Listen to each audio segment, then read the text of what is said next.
ونستعينه ونستغفره ونؤمن به ونتوكل عليه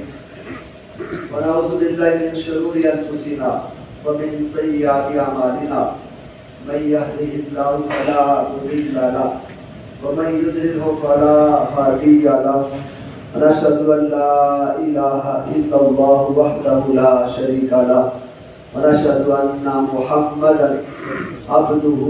ورسوله أما بعد فأعوذ بالله من الشيطان الرجيم بسم الله الرحمن الرحيم يا أيها الذين آمنوا كتب عليكم الصيام كما كتب على الذين من قبلكم لعلكم تتقون صدق الله العظيم وصدق رسوله النبي الكريم الأمين إن الله وملائكته يصلون على النبي يا أيها الذين آمنوا صلوا عليه وسلموا تسليما الصلاة والسلام عليك يا سيدي يا رسول الله وعلى آلك وصحابك يا سيدي يا حبيب الله اللهم صل على سيدنا ومولانا محمد وعلى آله وصحبه وبارك وسلم الحمدللہ تعالی اللہ رب العزت کا ہم جتنا بھی شکر بجانا اتنا ہی کم ہے کہ جس نے حسب سابق ہمیں آج کے اس جمعۃ المبارک کے اجتماع میں حاضری کی توفیق عطا فرمائی۔ جیسا کہ میڈیا میں آپ نے دیکھا ہے کہ آج کا ہمارا جو موضوع ہے وہ روزے کی فضیلت اور اہمیت قرآن و حدیث کی روشنی۔ اس حوالے سے آپ کو یاد ہوگا کہ پچھلے جمعۃ المبارک میں نے رمضان المبارک کی فضیلت قرآن و حدیث کی روشنی میں بیان کی تھی کہ رمضان کی وجہ تسمیہ کیا ہے، اس کا مطلب کیا ہے، یہ لفظ کہاں سے نکلا ہے، اللہ تعالیٰ نے اس کے بارے میں قرآن پاک میں کیا فرمایا ہے، اور حدیث مبارکہ میں آقا دو جہاں صلی اللہ علیہ وسلم نے رمضان کے مہینے کی کیا فضیلت بیان کی۔ وہ میرا یوٹیوب چینل کے اوپر بھی اویلیبل ہے کتاب، وہ آپ خود بھی اس کو سنیں اور اپنے اہل و عیال کو بھی سنائیں، آگے بھی فارورڈ کریں تاکہ جو رمضان کا مہینہ آ رہا ہے اس کا ہم استقبال کر رہے ہیں تو پہلے سے ہمیں اس کی فضیلت کا پتہ چلے، تو پھر وہ روزہ رکھنے کا جو وضع ہے وہ تو والا ہو جائے۔ اس ماہ میں جو آقا دو جہاں صلی اللہ علیہ وسلم جو کیا کرتے تھے اعمال، اور اس کے بارے میں کیا فرمایا کرتے تھے کہ رمضان کون سا مہینہ ہے۔ تو آج ہم چلتے ہیں روزے کی طرف کہ روزہ، اس کی فضیلت، اس کی اہمیت کیا ہے۔ قرآن پاک کی آیت مقدسہ میں نے تلاوت کرنے کا شرف حاصل کیا ہے اور آپ نے سننے کا شرف حاصل کیا ہے، جس میں اللہ تعالیٰ نے ارشاد فرمایا کہ یا الذین آمنوا، اے ایمان والو، کتب علیکم الصیام، تم پر روزے فرض کیے گئے کما کتب علی الذین من قبلکم، جیسا کہ تم سے پہلی امتوں پر فرض کیے گئے تھے، لعلکم تتقون، تاکہ تم پرہیزگار بن جاؤ۔ اس میں حکم بھی آ گیا اور یہ بھی بتا دیا کہ روزے رمضان میں فرض ہوئے، یہ بھی بتا دیا تم پر فرض ہیں جیسے سابقہ امتوں پر بھی فرض تھے، اور اس کا مقصد بھی بتا دیا۔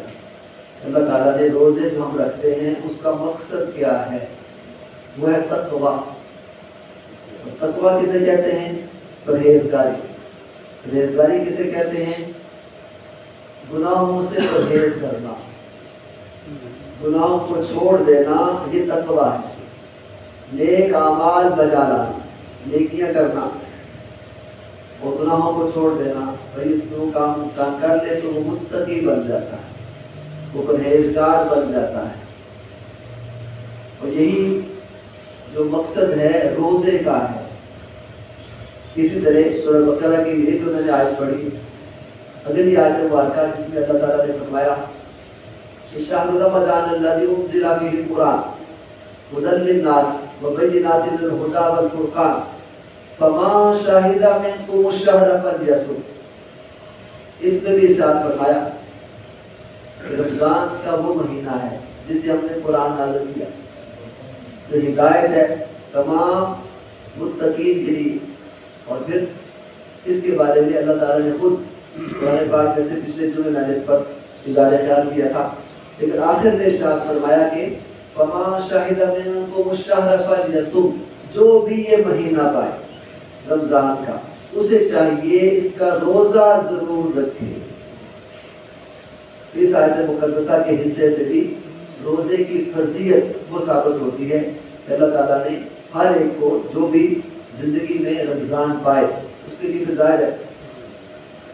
یہ شرائط اور ضوابط ہیں وہ تو لاگو ہوتی ہیں. اس کے لیے ظاہر ہے کہ ایڈلٹ اور وائز ہونا وہ ضروری ہے، اس کا مسلمان ہونا ضروری ہے، اور اس کے بعد پھر عاقل اور بالغ ہونا، اس پر پھر روزہ فرض ہو جاتا ہے. یہ تو قرآن پاک کی آیت مقدسہ جس میں روزے کی فرضیت کا حکم ہے. اب آ جاتے ہیں حدیث مبارکہ کی طرف کہ خود حضور نبی کریم صلی اللہ علیہ وسلم نے روزے کی اہمیت کے بارے میں کیا ارشاد فرمایا. اس کے لیے حدیث پاک میں ہے اور اس کو امام احمد روایت کر رہے ہیں، امام حاکم روایت کر رہے ہیں. یہ جو روایت ہے اس میں آقا دو جہاں صلی اللہ علیہ وسلم نے اس کی جو فضیلت بیان فرمائی وہ یہ ہے ان عبداللہ بن عمر رضی اللہ تعالیٰ، حضرت عبداللہ بن عمر رضی اللہ تعالیٰ ان سے مروی حدیث ہے ان رسول اللہ صلی اللہ علیہ وسلم قال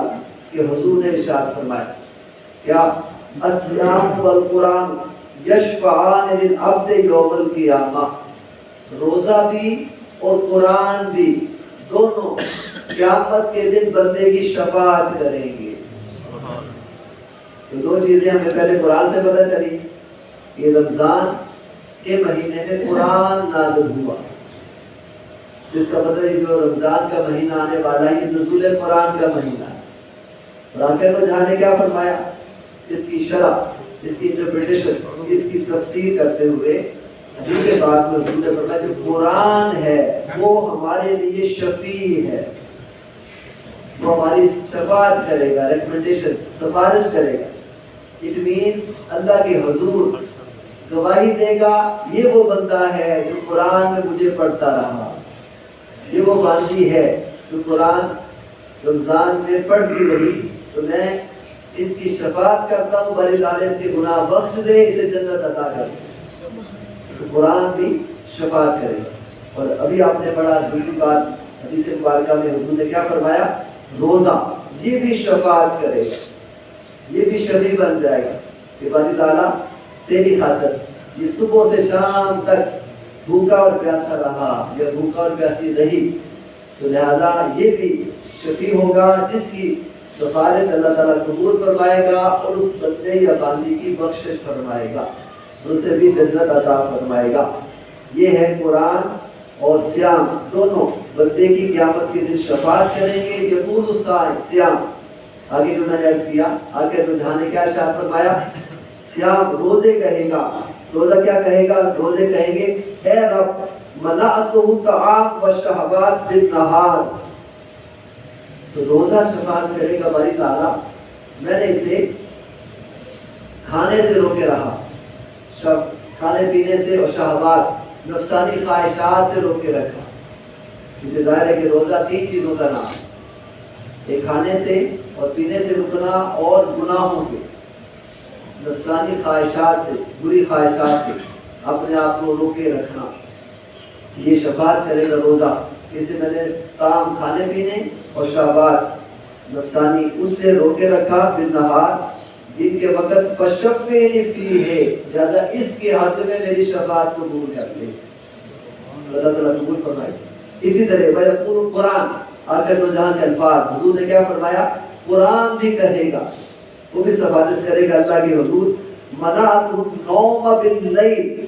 ہماری تعالیٰ رات کے وقت میں نے اسے نیند سے روکے رکھا. قربان جائیں دیکھیے کہ دونوں چیزیں ہمارے لیے سفارش کر رہے. وہ کہے گا تھکا ہوا تھا سارا دن، بھوک پیاس بھی تھی، روزہ بھی رکھا، اور شام کو اس نے افطاری کی، اپنا ڈھال تھا، چاہتا تھا کہ بیٹھ کے چلا جائے، سو جائے، جو عشاء کی نماز پڑھی گھر نہیں گیا، یہ پھر کھڑا ہو گیا 20 رکعت پڑھنے کے لیے، پھر تراویح کے لیے۔ میں نے بیڈ سے روکے رکھا، نیند سے روکے رکھا، سونے سے روکے رکھا کہ میری خاطر اب تم نے قرآن سنو، قرآن کہے گا باری تعالیٰ یہ مجھے سنتا رہا، لہذا یہ بھی شفاعت کرے گا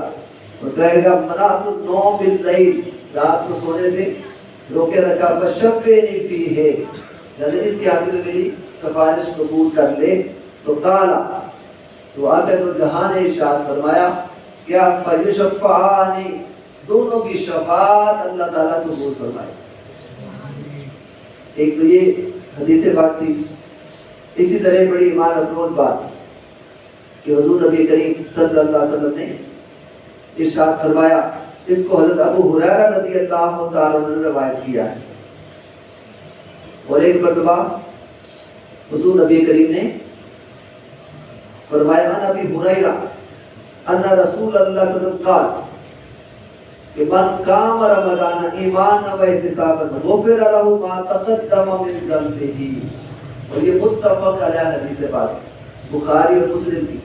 جو بخاری اور مسلم دونوں میں حدیث ہو اس کو متفق علیہ کہتے ہیں، ویریفائڈ بائی بخاری اور مسلم دونوں کا اتفاق ہے، اس لیے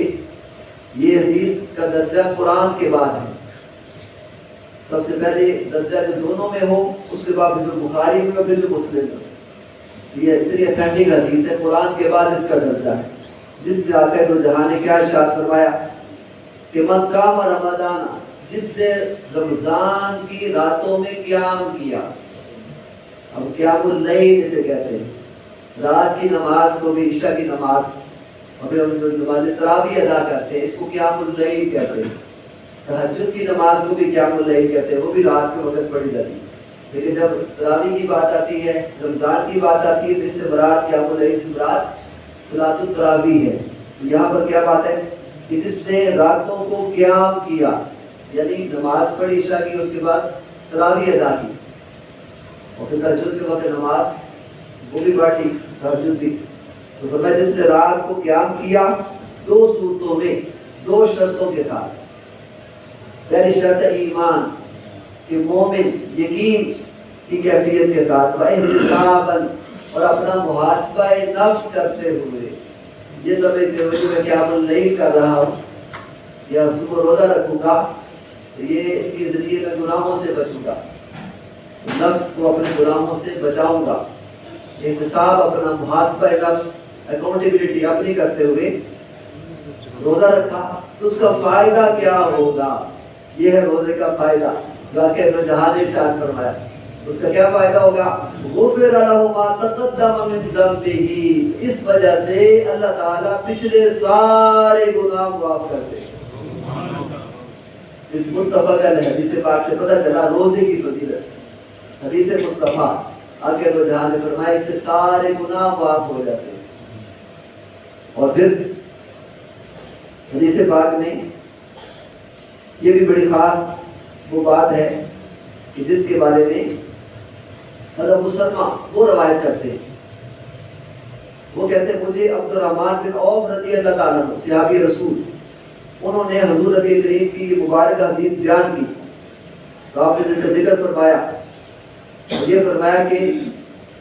یہ جو رمضان کا مہینہ ہے وہ سب مہینوں سے افضل مہینہ ہے،